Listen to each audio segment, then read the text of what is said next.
السلام علیکم۔ آج پیر ہے مئی کی 29 تاریخ۔ پاکستان میں اس شام کے 7، بھارت میں 7:30، اور یہاں ہماری اسٹوڈیوز کی گھڑیوں میں صبح کے 10 بج رہے ہیں۔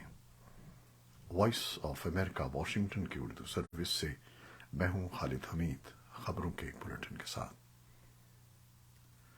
پاکستان کی نیشنل اکاؤنٹس کمیٹی کے اجلاس میں پیش کیے جانے والے اعداد و شمار سے معلوم ہوتا ہے کہ تقریباً تمام معاشی اشاریے منفی نمو ظاہر کر رہے ہیں۔ پاکستانیوں کی اوسط آمدنی میں کمی کے ساتھ ملک میں تمام ہی شعبوں میں پیداوار میں کمی ہونے کی وجہ سے مجموعی قومی پیداوار میں بھی کمی واقع ہوئی ہے، جبکہ دوسری جانب سے 8 ماہ سے تعطل کا شکار آئی ایم ایف پروگرام کی بحالی کی اب بھی کوئی امید نظر نہیں آتی، اور ایسے میں کئی معاشی ماہرین کا کہنا ہے کہ ملک کو درپیش بحران مزید سنگین ہو گیا ہے۔ لیکن دوسری طرف وزیر خزانہ اسحاق ڈار نے اپنے ایک حالیہ انٹرویو میں پھر دعویٰ کیا ہے کہ پاکستان کسی بھی قیمت پر ڈیفالٹ نہیں کرے گا۔ انہوں نے مزید کہا کہ اگر پاکستان کا پروگرام بحال نہ ہوا تو یہ خود آئی ایم ایف کے لیے جانبداری اور ندامت کی بات ہوگی۔